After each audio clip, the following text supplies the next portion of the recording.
अस्मत्गुरुसमारम्भां यतिशेखरमध्यमां लक्ष्मीवल्लभपर्यन्तां वन्दे गुरुपरम्पराम् ஆழ்வார்கள் வாழி அருளிச் செயல் வாழி தாழ்வாதுமில் குறவர்தாம் வாழி ஏழ்வாறுமுய்ய அவர்கள் உரைத்தவைகள்தாம் வாழி செய்யமறை தன்னுடனே சேர்ந்து. சோழ நாட்டு திவ்யதேசங்களை அனுபவித்து வருகின்ற கிரமத்திலே திருச்சித்திரக்கூட்டம் என்கிற திவ்யதேசத்திற்கு அடுத்தபடியாக காழிச்சீராம விண்ணகரம் என்கிற திவ்யதேசத்தை 10 பாசுரங்களிலே அனுபவிக்கிறார் திருமங்கை ஆழ்வார்.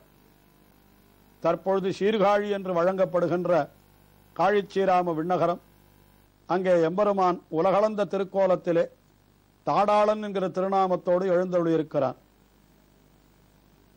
எப்பொழுதும் போல் இந்த பதிகத்திலேயும் எம்பெருமானுடைய பல பல அவதாரங்களை எல்லாம் சொல்லி அந்தந்த அவதாரங்களிலே அப்படிப்பட்ட செயல்களை எல்லாம் செய்த எம்பெருமான் என்றோ இந்த திவ்யதேசத்திலே இப்படி எழுந்தருளியிருக்கிறான் என்று அருளி செய்கின்றார். அதிலே அடுத்தபடியாக இப்பொழுது 4வது பாசுரம். அந்த பாசுரத்திலே என்ன தெரிவிக்கிறார் என்றால், நப்பின்னை பிராட்டிக்காக 7 எருதுகளை எல்லாம் அடர்த்தானே கண்ணபிரான், அவன் எழுந்தருளியிருக்கிற இடம், அவனுடைய திருவடிகளை நீங்கள் சேர வேண்டும் என்று நினைத்தீர்களானால் காழிச்சீராம விண்ணகரத்திற்கு செல்லுங்கள் என்று தெரிவிக்கின்றார்.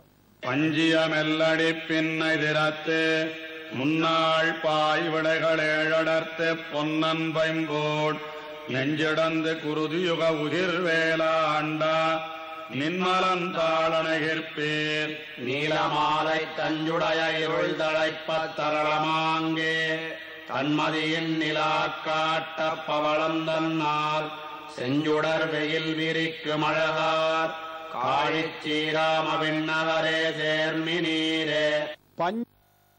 பஞ்சிய மெல்லடி என்னால் மிகவும் பஞ்சு போன்ற மெல்லடி என்று சொல்லலாம். மிகவும் மென்மையான திருவடிகளை உடையவளாம் நப்பின்னை, அவளை தெரிவிக்கின்றார். பஞ்சிய மெல்லடி, அப்படிப்பட்ட பின்னை திறத்து அந்த நப்பின்னை பிராட்டிக்காக முன்னாள் பாய் விடைகள் 7 அடர்த்து, அப்படி பாய்ந்து வருகின்ற எருதுகள் 7ஐயும் அடர்த்தான் எம்பெருமான் என்று நப்பின்னை பிராட்டியை திருமணம் புணர்ந்து கொள்ள வேணும், அவளுக்கு அருள் புரிய வேண்டும் என்பதற்காக அதற்கு விரோதிகளாயிருந்த 7 எருதுகளை அடர்த்தான் எம்பெருமான் என்று அதை சொன்னார்.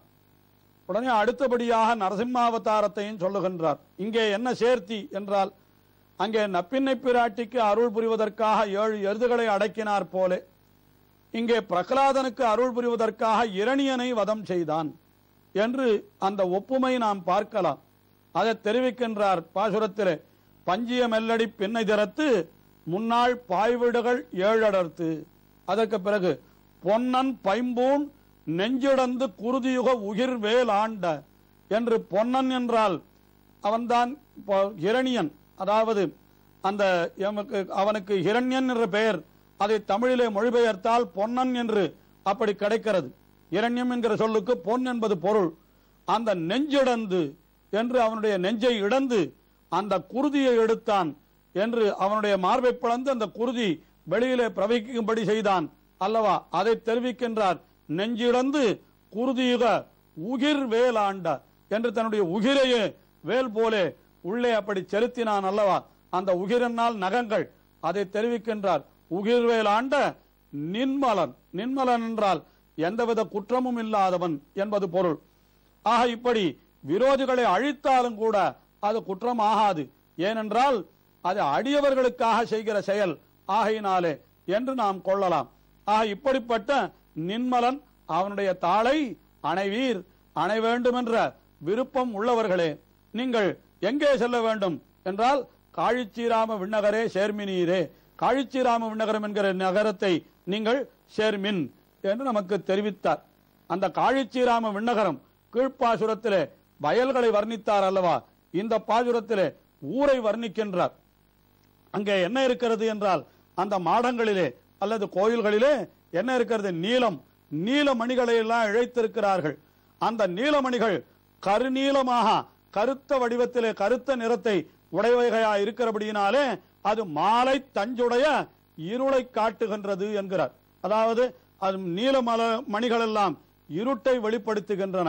அதற்கு மேலே அங்கே தரளம் முத்துக்கள் எல்லாம் இருக்கின்றன. அந்த முத்துக்கள் தன்மதியின் நிலா காட்ட என்று சந்திரனை காட்டுகின்றதாம்.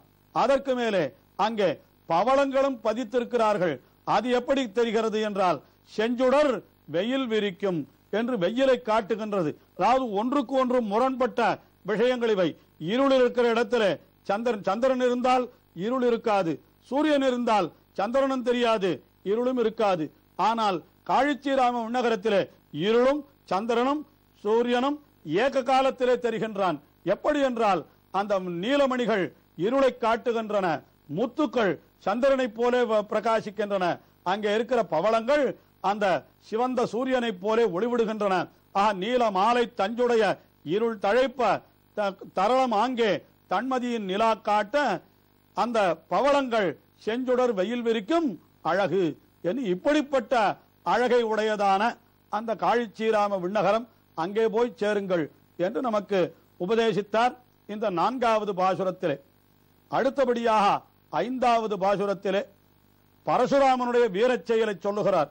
அந்த பரசுராமன் அந்த அரக்கர்களை எல்லாம், அதாவது ஒரு 7 தலைமுறை அரசர்களை எல்லாம் அழித்தார் அல்லவா, அந்த கத்திரிய குலத்தை வேரோடு களைந்தார் அல்லவா, அதையும் தெரிவித்து மற்றொரு அவதாரத்தையும் சேர்த்து அனுபவிக்கின்றார் 5வது பாசுரத்திலே.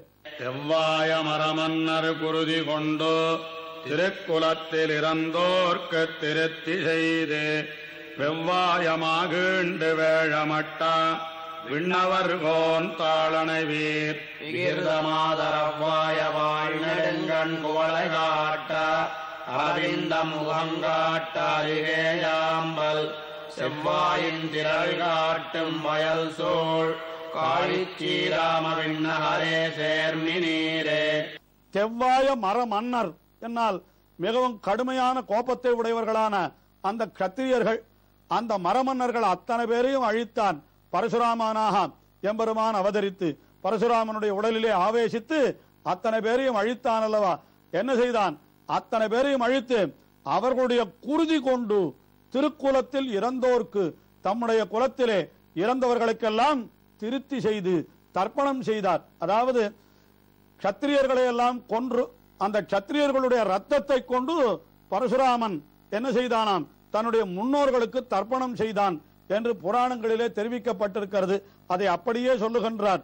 செவ்வாய மரமன்னர், மன்னர் குருதி கொண்டு, அந்த மன்னர்களுடைய குருதி ரத்தத்தை கொண்டு தன்னுடைய குலத்திலே இறந்தோர்க்கு திருத்தி செய்து என்று, அவர்களையெல்லாம் திருப்தி செய்து என்றும் கூடலாம், நாம் கொள்ளலாம், தர்ப்பணம் செய்து என்று சொல்லுகின்றார்.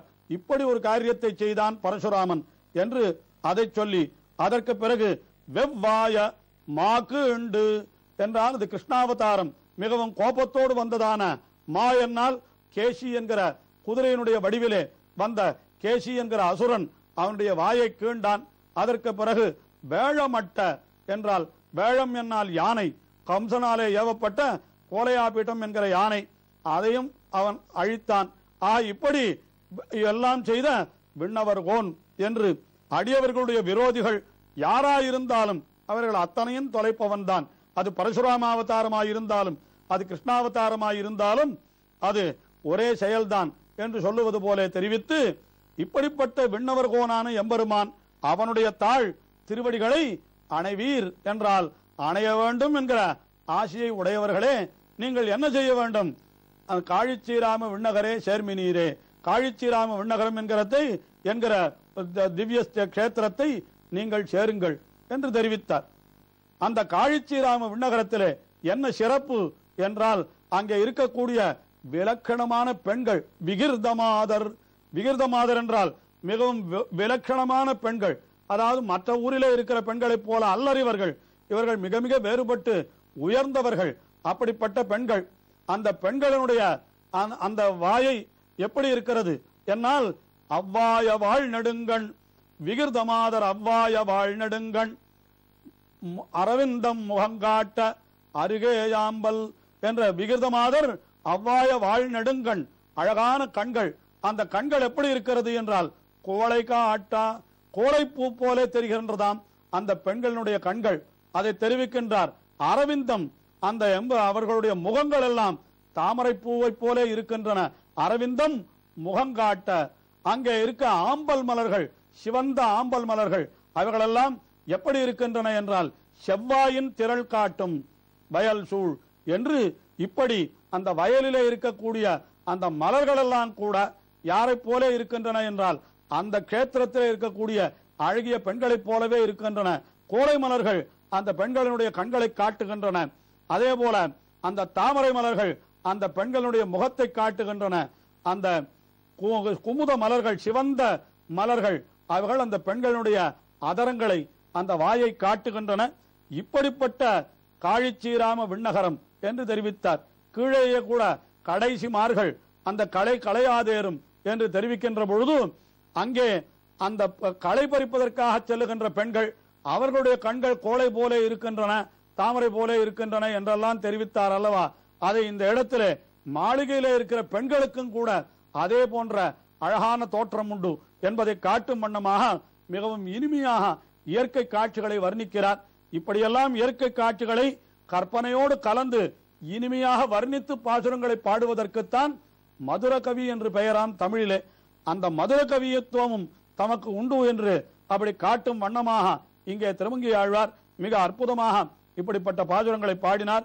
இப்படிப்பட்ட அழகான பெண்கள் என்றால் அங்கே அது சுவாபதேசத்திலே அங்கே இருக்கக்கூடிய அந்த ஸ்ரீ வைஷ்ணவர்கள் உயர்ந்த ஞானத்தை படைத்தவர்களாய், மிக உயர்ந்த பக்தியை கொண்டவர்களாய் இருக்கிறார்கள் என்று நாம் அப்படியும் பொருள் கொள்ளலாம்.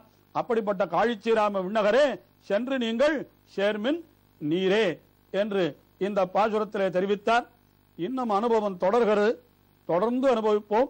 திருமங்கை ஆழ்வார் திருவடிகளே சரணம்.